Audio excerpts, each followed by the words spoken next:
government. We're very lucky in that regard. It doesn't always happen, but these are not usual times. So we're very happy that we have with us Gbenga Motosho, Commissioner for Information and Strategy, Aramide Adeoye. She's Special Advisor to the Governor on Infrastructure, and Frederick Oladende, he's the Commissioner for Transport, and he is with us too via Zoom. As I said, we like it. We just wish it could be like this every day, and that we have Lagos State officials, like this. But, jokes apart, Minga, let me come to you. Talk to me about health, the achievements in health, because Lagos, it's the forerunner, it's the pace setter. And I remember during that whole COVID thing, beyond COVID, or apart from COVID, what is it that has been brought to the healthcare system in Lagos that people need to pay attention to or take note of? A lot. Like you said, the way Mr. Governor, Mr. Sanwo-Olu handled the COVID-19 pandemic, wahala, was unique. And so much so that Lagos now became a point, a global reference for how to tackle such pandemics in future. And Sanwo-Olu was at the forefront of that, right. Virtually every day for a long time. He was the incident commander. Right. So the COVID-19, we saw it as a kind of adversity that we turned around into prosperity. We use it as a bridge to bridge the gap that in infrastructure development in the health sector. And apart from that, to train our people. Most of our personnel that tackled COVID-19 at that time, today, they are also involved in training other people on how to handle such problems. Take, for example, infant mortality. By the time we were coming in, it was so scary in Lagos. But we built 4 modern and child hospitals in Igondo, in Badagry, in Ikorodu, and your 4 MCCs. And then through that, we've been able to reduce infant mortality. People no longer go into our hospitals and be scared of what will happen to them while giving birth. Is healthcare delivery, is it expensive to citizens of Lagos State? No. Lagos has about 320 primary healthcare centers. And when you go into these healthcare centers, there was a time, Mr. Governor, mandated each of us to visit at least 2, so that you can report about your experience, so that government will know how to tackle the problem of that sector. Because the thinking is that if you can do well in primary healthcare sector, where people are well treated, you do not have to go to LASUT because you want to treat headache, or you are coughing, then you begin to go to LASUT. People think about just going to the highest level of specialization. So they head for the teaching hospital, whereas you are saying that the primary healthcare delivery centers have been so equipped that they can do what they're supposed to do. I remember going to Opebi to treat malaria for 1,400 naira. I had a test, I saw a doctor, I had drugs given to me just for 1,400. That's an example of how it is. These primary health care centers, I think about 60 of them, they run 24 hours service. So apart from those primary health care centers, all our hospitals in Lagos are refurbished, they are all looking brand new. Then you look at, for the first time in about 20-something years in Lagos, we are building a brand new general hospital in Ojo. We have never built one apart from the old ones that we used to have. Yes. It is on now. It's in Ojo? Yeah, it's in Ojo. Okay. 1 second. Let me take this call that's coming from Ghana. Lukman in Ghana. Good morning to you, sir. Good morning, Uncle Yori. Thank you for calling in. Happy New Year, sir. I think I want to talk to Honorable Commissioner of Information in Lagos State. We need to give a good governance to Lagosians. All what they are saying, yes, Governor Babajide has done well. Fashola has done his own. Ambode, same way with Ashwaju. But there is enough resources in Lagos. If we are claiming and we are proud of it in Africa, we should be able to see it on ground. Lagos State should not be having a look that is lesser than Dubai. So let's get closer to people. In education and in health, our people are suffering. And you people in power should know this. and you should be able to work. It's not at the election time. You people will be running up and down to campaign. People have so much belief in Obafemi Awolowo because of what he gave to us as education, and that's the reason why the Yorubas are so proud. The people are so proud of Yoruba because of the education system. People should not be suffering, should not be struggling to pay school fees. Our public education should be accepted to every Lagosian. We should try to do something when we win this next election, and you should get closer to the grassroots people. Please. Okay, but Lukman, when were you last home? I mean, when were you last home? I mean, what I'm saying actually is that do you know what you're talking from firsthand that you were home? Because, well, yeah, like all proud Lagosians, they probably will identify what you said, that Lagos should not be looking one jot different from Dubai. And everybody understands what that means. But I wondered if all of the things we're talking about, I didn't know if Mr. Lukman had seen them or not, because it can't be where it was 4 years ago. Well, first let me thank Mr. Lukman for having interest in what we are talking about. There is one popular saying that we usually refer to when we have this kind of situation. You say we believe in God, all others must bring data. So if you look at data, you see that this administration in which we serve has done a lot in terms of health, as I was saying. We are building a 500-bed mental hospital in Ketu. People don't pay attention to mental health, whereas in Nigeria today, most of us are stressed, and we need to not just to be taken care of in hospitals, but we have to be rehabilitated, relax, rehab You know, I'm centers. interested in that thing you just spoke about. A mental health institution. It exists. Yes, it's been built now, almost completed. It's currently in construction and about to be. Yes. Okay. Is it anything on the scale of the what is it? The neurological center, Arrow, popularly known as Arrow? Yeah, is bigger than that. This is a 500-bed hospital and rehabilitation center. When you get treated, then you can also be rehabilitated. So it's like having a relaxation center in a faraway, place where after an illness you can recover properly. And as I was saying about infant mortality rate, because of the MCCs that we have built, Modern and Child Center, then we're also building the biggest pediatric center in Africa, the new Massey Street Hospital. Okay, the hospital is over 100 years old, and today it's being rebuilt into a very big on the same site. Not on the same site. Not on the same site. Okay, so it's a new Massey. Yes. We're also going to build a research center so that when you have this kind of problem of COVID, you do not need to rush to Europe to get vaccines. Our own people, they are competent enough to produce vaccines that are suitable for our own environment. How about DNA? How about DNA? But that's another thing. That's a technical matter. People seem to have to go abroad. I wouldn't be surprised if Lagos wasn't thinking about that. We used to have a lab, the only one in West Africa and the best all around. It was destroyed during the NSAS riot, and then we are still trying to put it back. Lagos has not recovered from this castle. That let me take. I'm going to come to Dr. Frederick Oladende, but before then, let me take Alhaji Subai, who has called in from Alimosho, I believe it is. Good morning, Alhaji. Good morning, Mr. Yori. Good morning. How are you, sir? And good morning to the commissioner and the rest guests in the studio. Okay, thank you. All right. Mr. Yori, I don't have much comment. It's like let me just appreciate the dynamism of our able governor, that is Governor Sanwo-Olu, the dynamism and agility of the governor in terms of making Lagos State progressive. We appreciate him, and we want Lagosians should not decrease. They should come out on Saturday.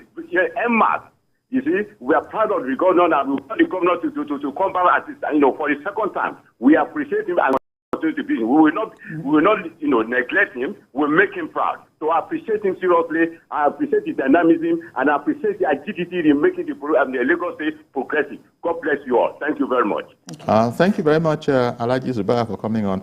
So, Dr. Oladende, continuing on what we were talking about, in studio here, I had, heard from, Engineer Adeyoye all about integrity tests on buildings. But Dr.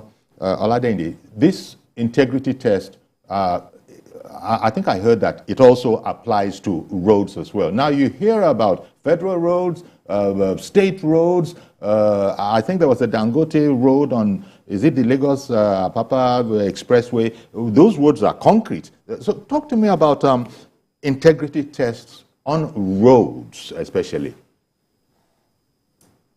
Great. So that I'm not question should have been... You have an expert sitting down there who is actually oh, really? Really? And you're directing it to me. But before we direct it back to her, let me just comment on. I would like to comment on Mr. Lukman's. Okay, Lukman in Ghana. Shed some more light. Yes. Yeah, exactly.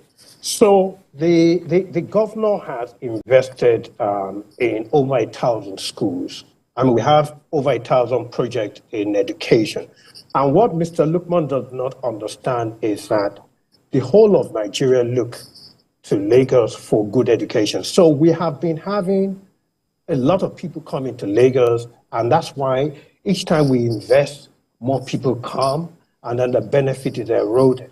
So if Lagos was to be a country, obviously we will have control of the immigration situation in. But unfortunately, a lot of people are now coming into Lagos to put their their children in our Lagos school. It's a plus to Lagos, but also it's something that doesn't allow the full benefit of what we're doing to come out. So I think Mr. Lukman needs to understand that Lagos is under a lot of pressure because of the good work it's doing. And I must say that we're also making Mr. Olu proud too. Our government is doing that definitely. There's a lot that he has done in education. He has increased the budget in education from a mere 8 to 10% to about 15%.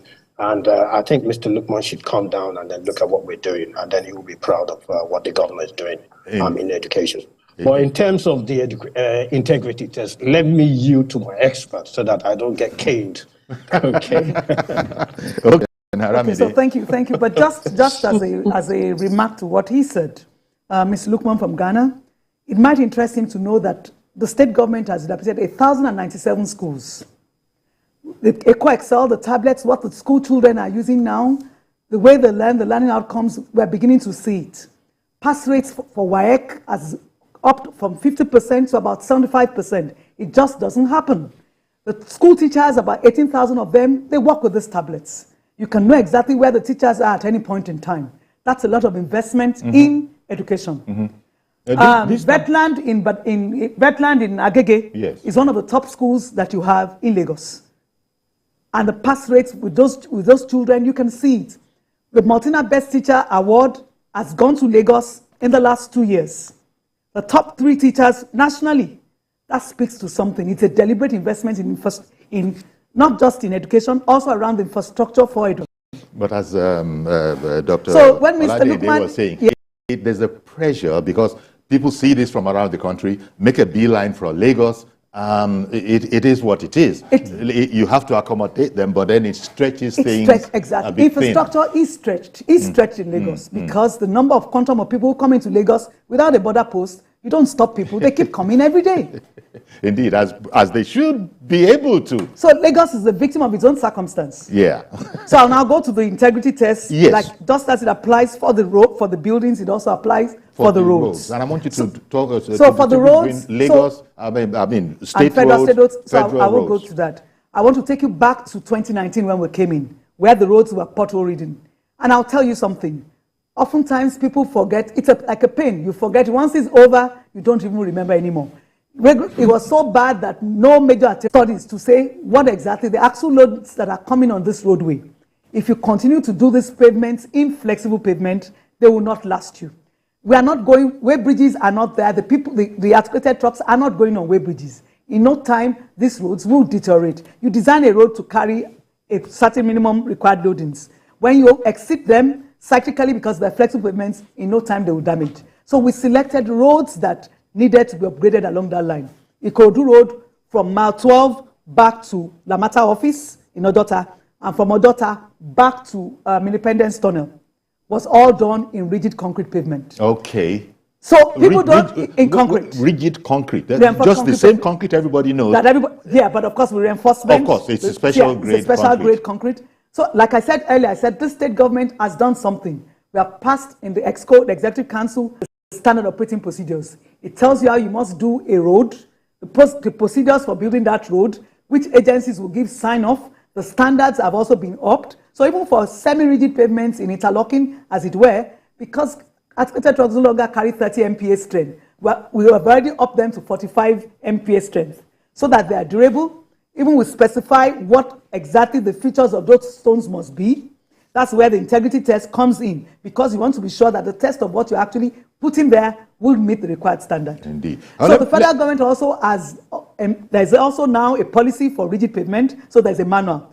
2 years ago, that manual was approved for every state government to begin to use it. So Lagos was so yes, the federal, so it's an adaptation of what the federal government has passed in that manual. Okay, that's what has seen us now begin to do most of our major roads, carrying large articulated volumes of trucks in rigid pavements, inclusive of the road to the Dangote refinery port. Okay, and well, in Kaduna, good morning to you, sir, and thank you for holding on. Go ahead now, please.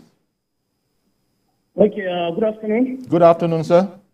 My name is Engineer Mukhtar. I'm calling you from Kaduna. Engineer Mukhtar, go ahead, please. Please, we are very impressed with this, the present government, because we are always seeing the achievement of the governments, actually, the immediate past government and the present government. So this is what we are copying in Kaduna State, because formally we don't have all these infrastructures, good roads, and the health sector. But the present governor, Malam Nasir El-Rufai, he's trying his best for this last tenure. So he wants to achieve all these infrastructures. So we are copying from Lagos, quite okay. So okay then. Well, thank you very much. To copy good things, and that he was very, very happy to be in Lagos, see what's going on in Lagos. He thought it was just going to be a routine visit, and he can't wait to get back home and say to his people, we got to copy them in Lagos. I mean, all of that is on tape. You know, all of that is on tape by His Excellency Governor Wike to just Kienlane, as we say. So I'll go on to the federal roads then. So okay, federal roads. So the federal roads, just like you have federal roads, you have state roads, and you have local government roads. So federal roads are they represent your trunk A1 roads, major roads as approved by the federal government. And then you have your state roads. So what we have done essentially is to ensure that the connectivity between the federal and the state roads are seamless. That has been our focus, and it deliberately informs how we have worked. Roads like Lagos-Ekpe Expressway are major arterials. Heavily pressured from Aja. So we intend right from Ekpe, and being proactive, knowing fully well that the investment in the deep sea port was going to germinate. The investment in the deep sea port was going to germinate. So what did we do?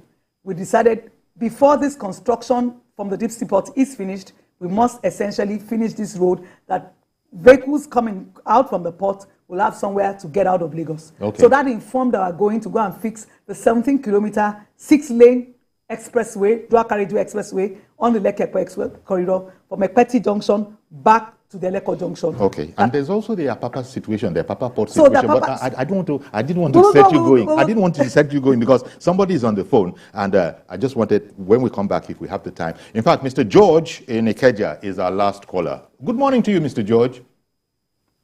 Good morning, Uncle Yori, and I greet the government officials before you. Uncle Yori, the bone of contention in Lagos State, is not about performance.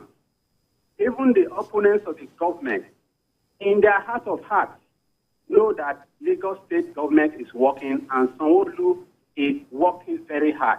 Even a blind man can see it. What is at stake, Uncle Yori, is about the false narrative being sold to the people by the opponents of the government. Just yesterday, I was not in Lagos, but I viewed your edition on YouTube. My respected friend, Reverend Dominic, accused me of promoting ethnicity in public. I think it wasn't the right assessment. I'm an independent observer who says things based on facts that are established. If there's anybody that can be held responsible for promoting ethnicity, it is Mr. Peter Obi. Why am I saying this? Uncle Yori, look back. You will see that during the presidential campaign, this gentleman came to Lagos and was visiting places where there are settlements of Igbo.